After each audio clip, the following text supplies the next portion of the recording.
Hey everyone, today's video is going to be how I take down my notes for college. Now, most of my notes are digital. That means I use my laptop to take down almost all my notes because for the first part of my freshman year, like not even the whole semester, I made the mistake of creating handwritten notes for my courses, and girl, it was not a fun time. That was not the time to be alive.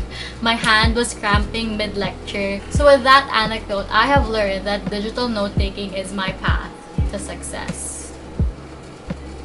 Is it really though? So before I explain how I take down my notes, I just wanted to give you a quick flip through of how my notes look. I think I've done a pretty good job of keeping them consistent. For me, keeping my notes looking consistent is just a little way of making them a lot easier to reference to and a lot easier to study at the end of the day. So, I really do prefer creating my notes digitally than printing them when I study. A couple of benefits of having my note-taking system this way is it almost gives me the best of both worlds. Editing sections and moving them around is a lot easier with digital notes, and making smaller irregular shape remarks around it can be done when I write on them. On top of this, if I wanted to brush up on a specific topic, I could easily do so by searching up key terms on my laptop. And given that I have my phone more than I would my notebooks, makes reading my notes a lot easier on the go. Really quickly, even though majority of my notes are typewritten, I do still have handwritten notes because there are some professors that really don't allow us to use gadgets during their class, as well as the classes where I have to move around a lot, so like lab classes. With that being said, your note-taking process shouldn't be specific to one method only. The key here is to have notes that you will be able to reference to and look back at when you need to review them again.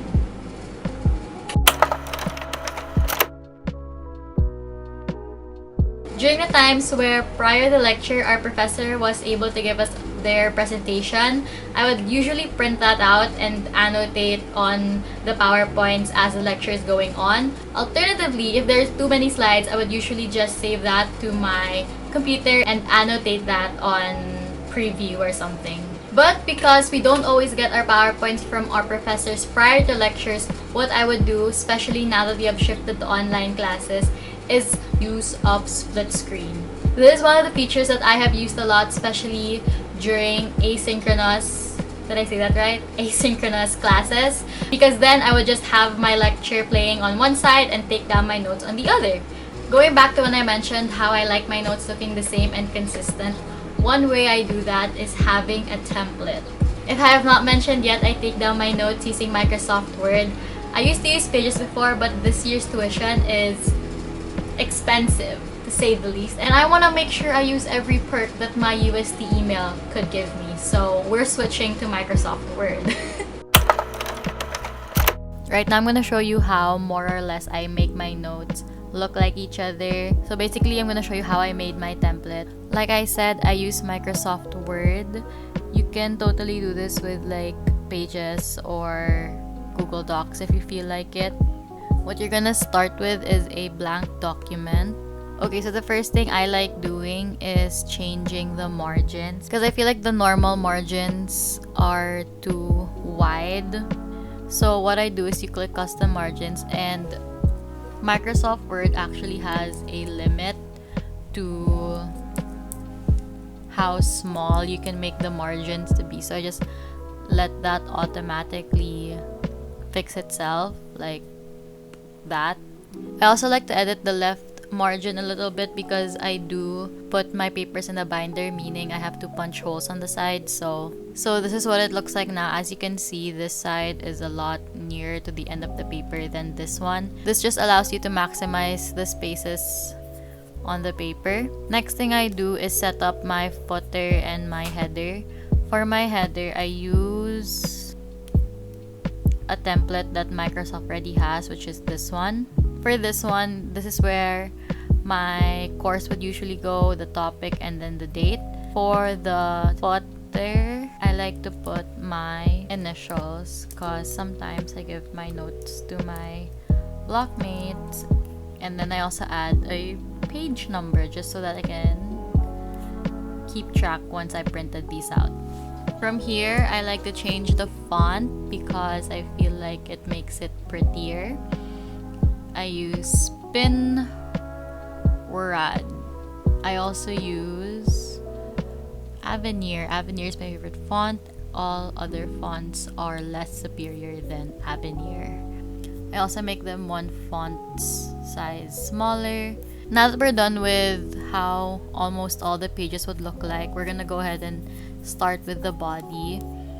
I might as well just change the font now since we're at it. Next, I change the spacing to 1.15 just because I don't get dizzy when it's a little bit further apart from each other.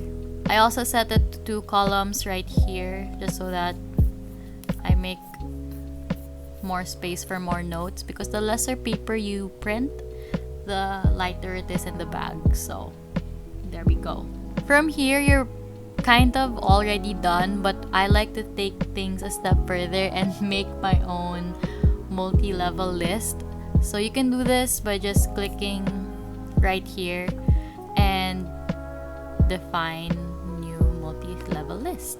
You can do whatever you want. This is the levels of the list, and it can go as far down as 9. What it means by that is when you click on a multi-level list and let's say, for example, you have a subtopic on that, it can have until 9 tabs to the right until it doesn't go any further. Okay, so to show you my multi-level list and how I use them, basically the first bullet is always the main topic. And my second bullet is usually a subtopic or a breakdown of my objectives for the main topic.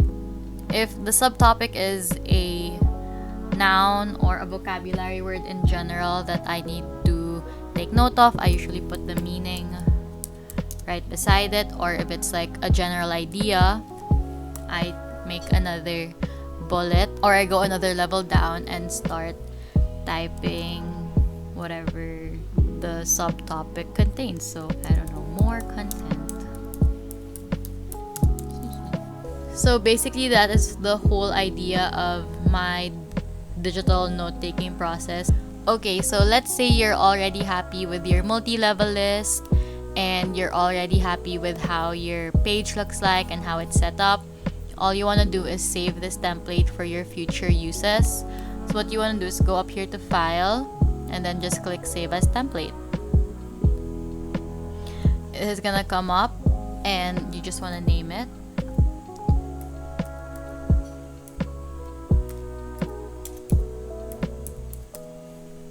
And just click Save. So once you open up Word again and you click on New, which is your new document, you would have your template right here under the Personal tab. So that is everything for today's video. I hope you guys enjoyed. I do have a free copy of my note-taking template in the description box down below if you guys are interested.